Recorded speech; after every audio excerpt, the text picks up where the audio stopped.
आप सहरी का इंतज़ाम करती हैं या अफ्तारी का भी करती हैं? नहीं, मैं सिर्फ सहरी करवाती हूँ। कुछ घर के हालात ऐसे थे जिस वजह से बाहर आना पड़ा है। कुछ महंगाई इस कदर हो गई है कि अब सारे घर के अफराद जो हैं वो मिल के भी कमाएं तब भी घर नहीं चल सकता। फिर अल्लाह ताला खुद ही जब इंसान हक हलाल कमाने निकलता है तो वो खुद ही दरवाज़े खोल देता, मदद कर देता बंदों की। कितने बच्चे हैं आपके? मेरे 5 बच्चे हैं, 3 बेटियाँ हैं, 2 बेटे हैं।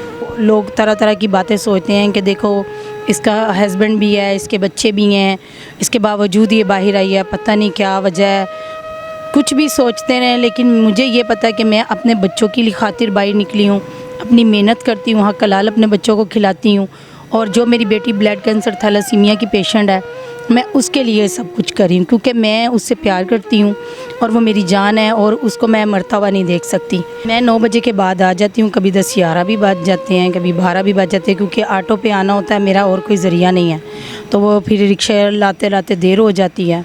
इस वजह से फिर जब यहाँ आती हूँ फिर 12 बजे के बाद मेरा काम माशाल्लाह स्टार्ट हो जाता है। पी के लिए ये करना पड़ता है, वो छोटी है, वो मेरी भांजी भी है, ज़ाहिर सी बात है उसके लिए करना पड़ता है। और ख्वाहिशात की बात हुई, ख्वाहिशात वो आप ही हर ख्वाहिशात पूरी कर देती हैं।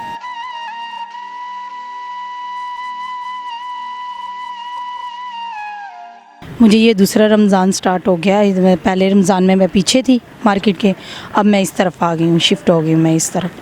ठीक है, मतलब आप सहरी का इंतज़ाम करती हैं या अफ्तारी का भी करती हैं? नहीं, मैं सिर्फ सहरी करवाती हूँ। सहरी करवाती हैं? जी बिल्कुल सहरी करवाती हूँ। क्या मजबूरी है, किस वजह से आपको मतलब ये इस मुकाम पर आना पड़ा? बस मजबूरी ये है कि कुछ घर के हालात ऐसे थे जिस वजह से बाहर आना पड़ा है। कुछ महंगाई इस कदर हो गई है कि अब सारे घर के अफराद जो हैं वो मिल के भी कमाएं तब भी घर नहीं चल सकता। तो इस वजह से भी कुछ मेरी बेटी को ब्लड कैंसर थैलेसीमिया है जिस वजह से मैं बाहर आई हूँ। उसकी जो है बीमारी और उसकी मोहब्बत जो है वो मुझे यहाँ तक खींच के ले आई है कि मैं उसके लिए मेहनत करके और यहाँ तक आऊँ। अच्छा, बेटी जो है वो थैलेसीमिया की पेशेंट कब से है? बचपन से ही है। बचपन से ही है? जी। तो उसका इलाज वगैरह भी चल रहा है? जी बिल्कुल, उसको ब्लड जो है वो फ्री लगता है, आपको पता है कि किसी भी हॉस्पिटल से। लेकिन जो उसके टेस्ट वगैरह हैं या उसकी बोन मैरो का ट्रांसप्लांट है उसके लिए मुझे कदीर मतलब काफ़ी हद तक जो है ना ज़्यादा रकम जो है ना वो चाहिए, तो वो मेरे बस का काम नहीं है। इसलिए फिर मैंने कहा कि चलो कतरे कतरे से दरिया बनता है। और कुछ आपको पता है फिर अल्लाह ताला खुद ही जब इंसान हक हलाल कमाने निकलता है तो वो खुद ही दरवाज़े खोल देता, मदद कर देता बंदों की। आपके हस्बैंड हयात हैं?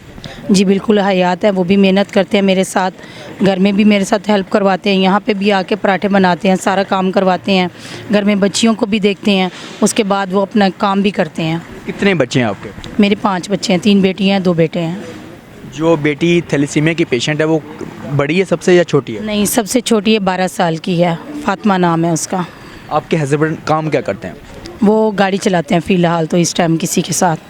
अच्छा, मुझे ये बताएं कि हमारे मुल्क के अंदर जो हमारे निज़ाम जो चल रहा है इसके अंदर औरतों को मतलब काम करना में अच्छा नहीं समझा जाता। इस फील्ड के अंदर जो आप आई हैं, क्या किन किन बातों का आपको सामना करना पड़ता है? लोग आपको गंदी गंदी नज़रों से भी देखते हैं या बातें भी ऐसी करते होंगे? बिल्कुल आप सही कह रहे हैं, क्योंकि जब बंदा मार्केट में आता है तो लोग तरह तरह की बातें सोचते हैं कि देखो इसका हस्बैंड भी है, इसके बच्चे भी हैं, इसके बावजूद ये बाहर आई है, पता नहीं क्या वजह है। कुछ भी सोचते रहें, लेकिन मुझे ये पता है कि मैं अपने बच्चों की खातिर बाहर निकली हूँ, अपनी मेहनत करती हूँ, हक हलाल अपने बच्चों को खिलाती हूँ। और जो मेरी बेटी ब्लड कैंसर थैलेसीमिया की पेशेंट है, मैं उसके लिए सब कुछ कर रही हूँ क्योंकि मैं उससे प्यार करती हूँ और वो मेरी जान है और उसको मैं मरता हुआ नहीं देख सकती। कोई भी माँ है वो अपनी औलाद से बढ़कर उसके लिए कुछ भी नहीं होता, ठीक है। तो मैं इतना पैसा कहाँ से लाऊंगी कि मैं उसका इलाज कर सकूं। अच्छा, मुझे ये बताएं कि रात को तो चलो आप सहरी का इंतज़ाम करके उन लोगों को जो ना रोज़ा रखवाती हैं, लेकिन दिन के टाइम आप क्या काम करती हैं?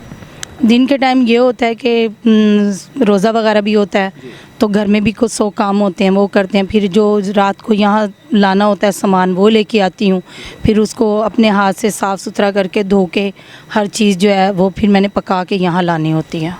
आप रमज़ान के अंदर तो सहरी का इंतज़ाम करती हैं, रमज़ान के बाद क्या रूटीन होगी आपकी? रमज़ान के बाद यही रूटीन होगी, सुबह उठेंगे और फिर जाके फ्रेश सब्जियां लाएंगे, काटेंगे, बनाएंगे और टिफ़िन जो है दोपहर का मार्केट में देंगे। सही हो गया। अच्छा, इस काम के अंदर आपकी कौन कौन मदद करता है? मेरी पूरी फैमिली मेरे साथ है, सब मुझे सपोर्ट करते हैं, बहनें, भाई, बेटियाँ, शौहर, बेटे सब सपोर्ट करते हैं, सब मिल के काम करते हैं हम लोग। सही हो गया। एक टीम की तरह। ठीक है। अच्छा रात को मतलब कितने बजे आप आ जाती हैं, ये इंतज़ाम जो स्टार्ट करती हैं आप कितने बजे आके स्टार्ट करना शुरू कर देती हैं? मैं 9 बजे के बाद आ जाती हूँ, कभी 10-11 भी बज जाते हैं, कभी 12 भी बज जाते हैं, क्योंकि ऑटो पे आना होता है, मेरा और कोई ज़रिया नहीं है, तो वो फिर रिक्शा लाते लाते देर हो जाती है। इस वजह से फिर जब यहाँ आती हूँ फिर 12 बजे के बाद मेरा काम माशाल्लाह स्टार्ट हो जाता है। फिर मैं सुबह फजर की अजान के बाद ही जाती हूँ घर। आपके हस्बैंड भी साथ आते हैं? जी बिल्कुल, वो भी मेरे साथ ही होते हैं। आपके साथ ही यहाँ पे काम करते हैं? हाँ जी बिल्कुल। फिर मैं उनको बच्चियों के पास भेज देती हूँ, क्योंकि वो अकेली होती हैं, तो साथ में हम जॉइंट फैमिली में तो रहते नहीं, सेपरेट रहते हैं, तो इसलिए फिर मैं उनको भेज देती हूँ कि आप चले जाओ। घर आपका अपने? नहीं, हम लोग किराए पे रहते हैं। सही हो गया। अच्छा मुझे आप ये बताइएगा कि आप अपनी सिस्टर के साथ ही काम करती हैं, तो आपके माइंड में कभी नहीं ख्याल आया कि जी मैं, आजकल की जो नौजवान लड़की होती है वो कहती है कि मैं ये काम नहीं करूँगी, मतलब नखरे दिखाती हैं, ठीक है, तो आपके माइंड में ये कभी ख्याल नहीं आया? होता है, बाकी आप ही के लिए ये करना पड़ता है। वो छोटी है, वो मेरी भांजी भी है, ज़ाहिर सी बात है, उसके लिए करना पड़ता है। और ख्वाहिशात की बात हुई, ख्वाहिशात वो आप ही हर ख्वाहिशात पूरी कर देती हैं बस। क्वालिफिकेशन आपकी क्या है? मैट्रिक। मैट्रिक किया हुआ है आपने? होता है ऐसा, बाकी नहीं, आप ही का साथ देना है, इसलिए उधर से आई हूँ कि आप ही के साथ रहूँगी, आप ही की हेल्प करूँगी। तो नाज़रीन ये हमारे साथ दो बाहिम्मत खातून मौजूद थी जो सहरी का इंतज़ाम करती हैं यहाँ पे। अगर रमज़ान ना हो तो आम रूटीन में ये बाहर जो खाना होता है वो टिफ़िन टाइप जो बना के मतलब सेल आउट करते हैं। तो ये काम कोई भी हो छोटा नहीं होता, अगर हिम्मत करे तो इंसान कुछ भी कर सकता है। काम कोई भी हो छोटा कोई काम नहीं होता, करने वाला इंसान होना चाहिए। तो ये थी मोटिवेशन स्टोरी उनके लिए जो लड़कियां कहती हैं कि हमें बैठ के जो ना बैठे ही मिले हर चीज़, जो ना हम पहने भी घर में बैठे रहें लेकिन मेहनत ना करनी पड़े, हमें कुछ करना ना पड़े, लेकिन अपनी बच्ची के लिए वो घर से बाहर आई, मेहनत स्टार्ट कर दी। लोगों की तरह तरह की बातें भी सुननी पड़ती हैं, पता नहीं किस किस लोगों का सामना करना पड़ता है इनको, लेकिन खैर जो भी है। बाकी इसी के साथ मुझे इजाज़त दीजिएगा, मिलते हैं इंशाल्लाह नेक्स्ट वीडियो में, तब तक के लिए अल्लाह हाफिज़।